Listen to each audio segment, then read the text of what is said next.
नमस्कार दोस्तों, आपका हमारे इस YouTube चैनल श्री हरि बोल में बहुत बहुत स्वागत है। दोस्तों, आज हम श्री सत्यनारायण व्रत कथा का श्रवण करेंगे। यह व्रत हर मास की पूर्णिमा तिथि को किया जाता है। व्रत करने वाला पूर्णिमा संक्रांति के दिन सायंकाल को स्नान आदि से निवृत्त होकर पूजा स्थान में आसन पर बैठकर श्रद्धा पूर्वक श्री गणेश जी, गौरी, वरुण आदि सब देवताओं का ध्यान करके पूजन करें और संकल्प करें कि सत्यनारायण स्वामी का पूजन तथा कथा श्रवण सदैव करूंगा। सत्यनारायण का ध्यान करें। यज्ञोपवीत पुष्प, धूप, नैवेद्य आदि से युक्त होकर स्तुति करें। हे भगवान, मैंने श्रद्धा पूर्वक फल, जल आदि सब सामग्री आपको अर्पण की है, इसे स्वीकार कीजिए। मेरा आपको बारंबार नमस्कार है। इसके बाद सत्यनारायण भगवान की कथा पढ़ें तथा श्रवण करें। कथा सुनने से पहले दोस्तों, अगर आपने हमारे इस YouTube चैनल को सब्सक्राइब नहीं करा है तो इस चैनल को सब्सक्राइब करें, बेल आइकन दबाएं ताकि हमारे नए वीडियो की नोटिफिकेशन आप तक सबसे पहले पहुंचे।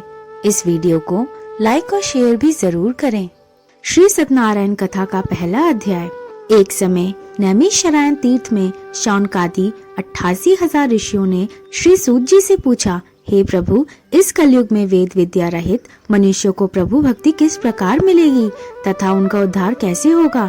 हे श्रेष्ठ मुनि, कोई ऐसा तप कहिए जिसमें थोड़े से समय में पुण्य प्राप्त होवे तथा मनवांचित फल मिले।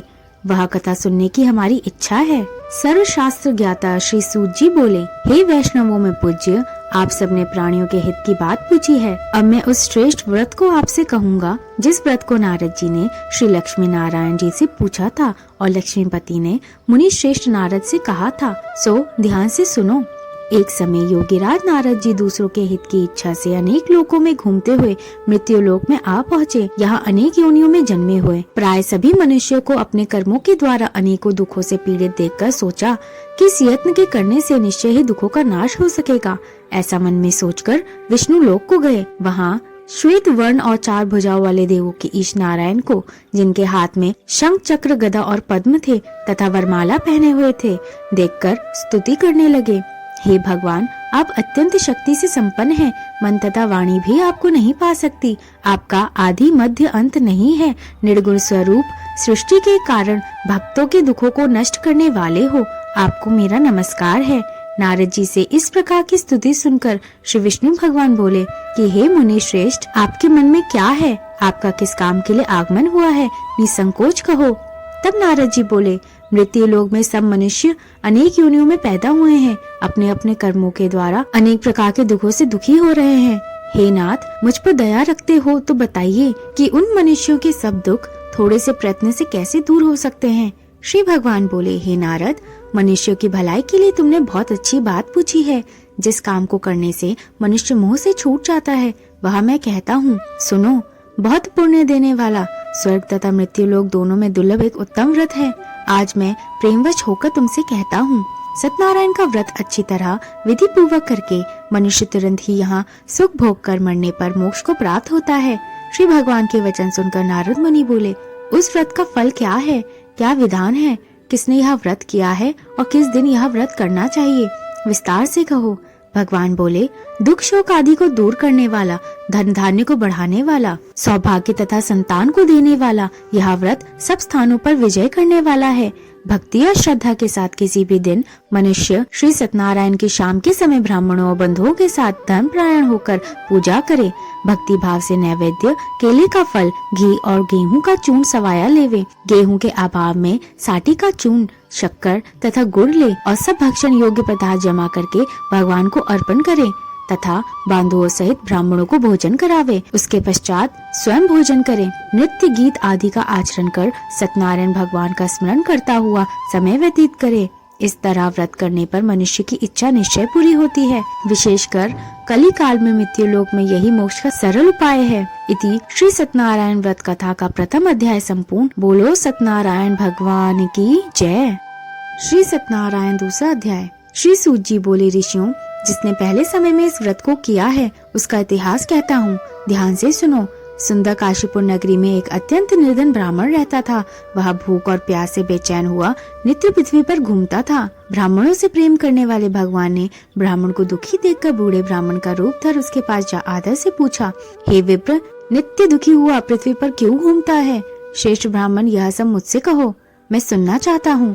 ब्राह्मण बोला, मैं निर्धन ब्राह्मण हूँ, भिक्षा के लिए पृथ्वी पर फिरता हूँ। हे भगवान, यदि आप इसका उपाय जानते हो तो कृपा कर कहो। वृद्ध ब्राह्मण बोला कि सत्यनारायण भगवान मनवांचित फल देने वाले हैं, इसलिए हे ब्राह्मण, तू उनका पूजन कर, जिसके करने से मनुष्य सब दुखों से मुक्त हो जाता है। ब्राह्मण को व्रत का सारा विधान बतलाकर बूढ़े ब्राह्मण का रूप धारण करने वाले श्री सत्यनारायण भगवान अंतर्ध्यान हो गए। जिस व्रत को वृद्ध ब्राह्मण ने बतलाया है, मैं उसको करूंगा, यह निश्चय करने पर उसे रात को नींद नहीं आई। वह सवेरे उठ सत्यनारायण के व्रत के निश्चय कर भिक्षा के लिए चला। उस दिन उसको भिक्षा में बहुत सा धन मिला, जिससे बंधु बांधवों के साथ उसने श्री सत्यनारायण का व्रत किया। इसके करने से वह विप्र सब दुखों से छूटकर अनेक प्रकार की संपत्तियों से युक्त हुआ। उस समय से वह विप्र हर मास व्रत करने लगा। इस तरह श्री सत्यनारायण भगवान के व्रत को जो करेगा वह सब पापों से छूटकर मोक्ष को प्राप्त होगा। आगे जो पृथ्वी पर श्री सत्यनारायण का व्रत करेगा वह मनुष्य सब दुखों से छूट जाएगा। इस तरह नारद जी से नारायण का कहा हुआ यह व्रत मैंने तुमसे कहा है। हे विप्रो, मैं अब क्या कहूँ? ऋषि बोले, हे मुनीश्वर, संसार में इस विप्र से सुनकर किस किसने इस व्रत को किया, हम वह सब सुनना चाहते हैं। इसके लिए हमारे मन में श्रद्धा है। श्री सूत जी बोले, मुनियों, जिसने इस व्रत को किया है वह सुनो। एक समय एक ब्राह्मण धन और ऐश्वर्य के अनुसार बंधु बांधवों के साथ व्रत करने को तैयार हुआ।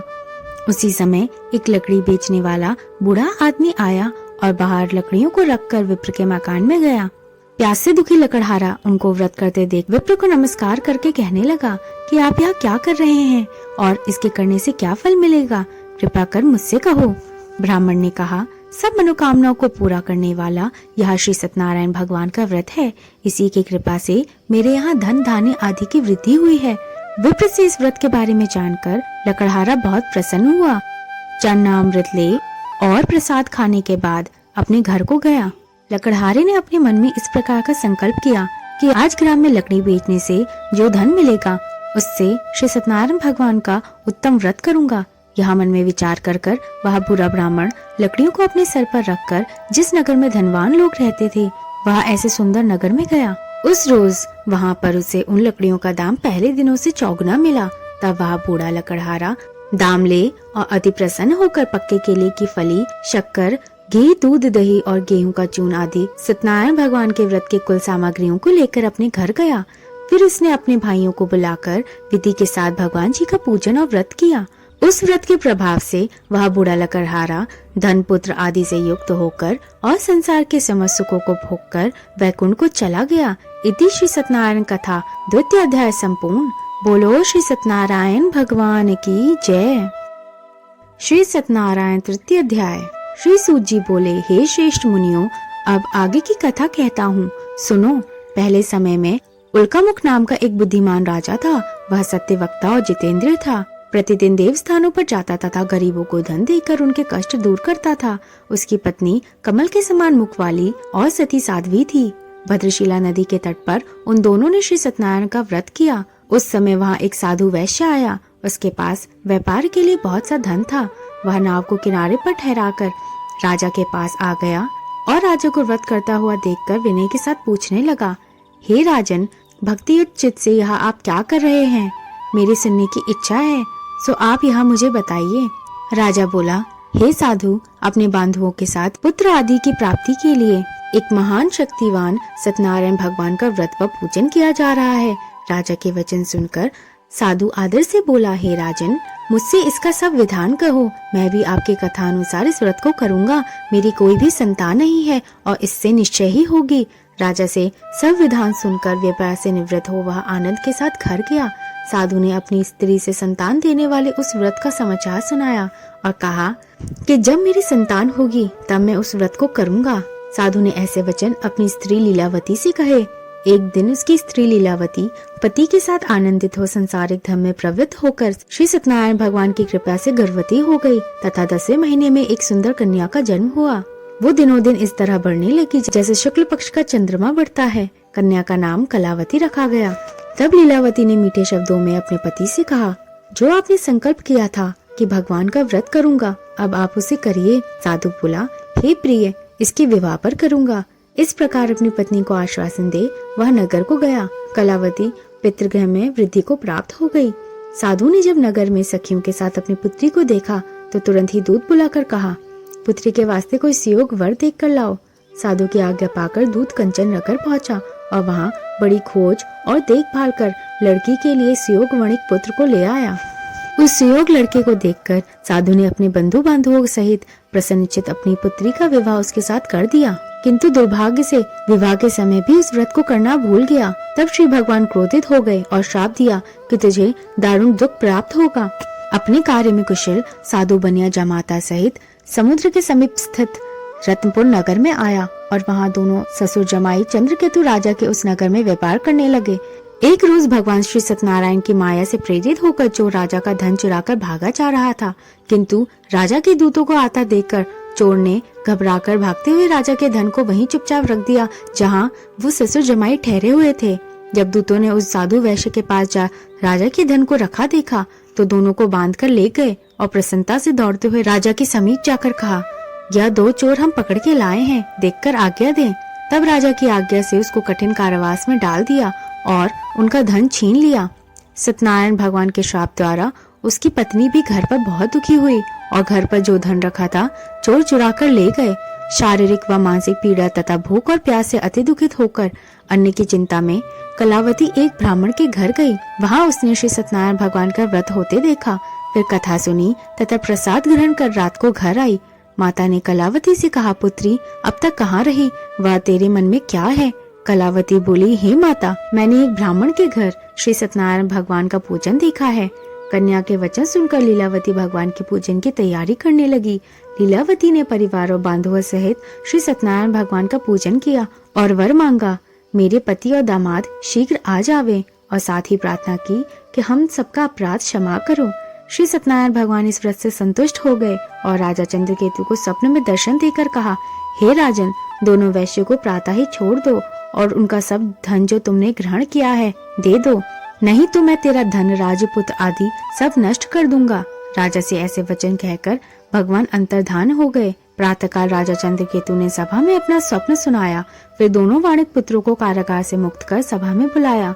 दोनों ने आकर राजा को नमस्कार किया। राजा मीठे वचनों से बोला, हे महानुभावों, भावी वर्ष ऐसा कठिन दुख प्राप्त किया है, अब तुम्हें कोई भय नहीं।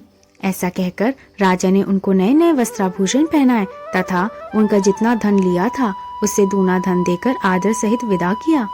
दोनों वैश्य अपने घर को चल दिए। इति श्री सत्यनारायण व्रत कथा तृतीय अध्याय संपूर्ण। बोलो श्री सत्यनारायण भगवान की जय। श्री सत्यनारायण चौथा अध्याय। सूत जी बोले, वैश्य ने मंगलाचार करके यात्रा आरंभ की और अपने नगर को चला। उसके थोड़े ही दूर निकलने पर दंडी वेशधारी श्री सत्यनारायण भगवान ने उससे पूछा, हे साधु, तेरी नाव में क्या है?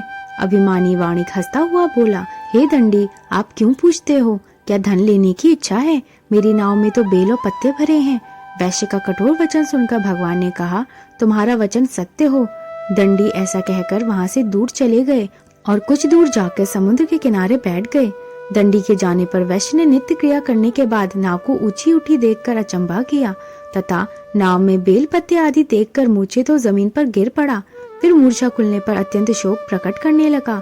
उसका दामाद बोला कि आप शोक ना करें, यह दंडी का श्राप है, अतः हमें उनकी शरण में चलना चाहिए, तभी हमारी मनोकामना पूरी होगी। दामाद के ऐसे वचन सुनकर वह दंडी के पास पहुंचा और अत्यंत भक्ति भाव से नमस्कार करके बोला, मैंने जो आपसे असत्य वचन कहे थे उनको क्षमा करो। ऐसा कहकर महान शोकातुर हो रोने लगा। तब दंडी भगवान बोले, हे वाणिक पुत्र, मेरी आज्ञा से बार बार तुम्हें दुख प्राप्त हुआ है, तू मेरी पूजा से विमुख हुआ है। साधु बोला, हे भगवान, आपकी माया से ब्रह्मा आदि भी आपके रूप को नहीं जानते, तब मैं अज्ञानी कैसे जान सकता हूँ? आप प्रसन्न होइए, मैं सामर्थ्य के अनुसार आपकी पूजा करूंगा। मेरी रक्षा करो और पहले के समान नौका में धन भर दो। उसके भक्तियुक्त वचन सुनकर भगवान प्रसन्न हो और उसकी इच्छा के अनुसार वर देकर अंतर्ध्यान हो गए। तब उन्होंने नाव पर आकर देखा कि नाव धन से परिपूर्ण है। फिर भगवान श्री सत्यनारायण का पूजन कर साथियों सहित अपने नगर को चला। जब अपने नगर के निकट पहुंचा तब दूत को घर भेजा। दूत ने साधु के घर जा उसकी स्त्री को नमस्कार कर कहा कि साधु अपने दामाद सहित इस नगर के समीप आ गए हैं। ऐसा वचन सुन साधु की स्त्री ने बड़े हर्ष के साथ सत्यदेव का पूजन कर पुत्री से कहा, मैं अपने पति के दर्शन को जाती हूँ, तो कार्य पूर्ण कर शीघ्र आ। माता के ऐसे वचन सुनकर कलावती प्रसाद छोड़कर पति के पास गई। प्रसाद की अवज्ञा के कारण सत्यनारायण ने रुष्ट हो उसके पति को नाव सहित पानी में डुबो दिया।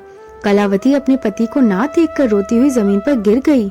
इस तरह नौका को डूबा हुआ तथा कन्या को रोता हुआ देख साधु दुखित हो बोला, हे प्रभु, मुझसे या मेरे परिवार से जो भूल हुई है उसे क्षमा करो। उसके दीन वचन सुनकर सत्यनारायण भगवान प्रसन्न हो गए और आकाशवाणी हुई, हे साधु, तेरी कन्या मेरे प्रसाद को छोड़कर आई है, इसीलिए इसका पति अदृश्य हुआ है। यदि वह घर जाकर प्रसाद खाकर लौटे तो उसे पति अवश्य मिलेगा। ऐसी आकाशवाणी सुनकर कलावती ने घर पहुंचकर प्रसाद खाया, फिर आकर पति के दर्शन किए। तत्पश्चात साधु ने बांधवों सहित सत्यदेव का विधि पूर्वक पूजन किया। इस लोक का सुख भोगकर अंत में स्वर्ग लोक को गया। इति श्री सत्यनारायण व्रत कथा का 4th अध्याय संपूर्ण। बोलो सत्यनारायण भगवान की जय। श्री सत्यनारायण 5वां अध्याय। सूत जी बोले, हे ऋषियों, मैं और भी कथा कहता हूँ, सुनो। प्रजापालिन में लीन तुंधज नाम का एक राजा था। उसने भी भगवान का प्रसाद त्याग कर बहुत दुख पाया। एक समय वन में जाकर वन्य पशुओं को मारकर बड़ के पेड़ के नीचे आया। वहाँ उसने ग्वालों को भक्ति भाव से बांधवों सहित सत्यनारायण जी का पूजन करते देखा। राजा देखकर भी अभिमानवश वहाँ नहीं गया और ना ही नमस्कार किया। जब ग्वालों ने भगवान का प्रसाद उसके सामने रखा तो वह प्रसाद को त्याग कर अपनी नगरी को चला गया। वहाँ उसने अपना सब कुछ नष्ट पाया तो वह जान गया कि यह सब भगवान ने किया है। तब वह विश्वास कर ग्वालों के समीप गया और विधि पूर्वक पूजन कर प्रसाद खाया तो सत्यदेव की कृपा से पहले जैसा था वैसा ही हो गया। फिर दीर्घ काल तक सुख भोग कर मरने पर स्वर्ग लोक को गया। जो मनुष्य इस परम दुर्लभ व्रत को करेगा, भगवान की कृपा से उसे धन धान्य की प्राप्ति होगी। निर्धन धनी और बंदी बंधन से मुक्त होकर निर्भय हो जाता है। संतानहीनों को संतान प्राप्त होती है तथा सब मनोरथ पूर्ण होकर अंत में वैकुंठ को जाता है। जिन्होंने पहले इस व्रत को किया, अब उनके दूसरे जन्म की कथा कहता हूँ। वृद्ध शतानंद ब्राह्मण ने सुदामा का जन्म लेकर मोक्ष को पाया। उल्कामुख नाम का राजा दशरथ होकर वैकुंठ को प्राप्त हुआ। साधु नाम के वैश्य ने मोरध्वज बनकर अपने पुत्र को आरे से चीरकर मोक्ष को प्राप्त किया। महाराज तुंगध्वज ने स्वयंभू होकर भगवान में भक्ति युक्त होकर कर्म कर मोक्ष प्राप्ति की। इति श्री सत्यनारायण व्रत कथा 5वां अध्याय संपूर्ण। बोलो श्री सत्यनारायण भगवान की जय। दोस्तों, अगर आपको हमारी ये वीडियो पसंद आई है तो कमेंट बॉक्स में हरिओम जरूर लिखें। आप सबका दिन श्री हरि की कृपा से मंगलमय हो। धन्यवाद दोस्तों।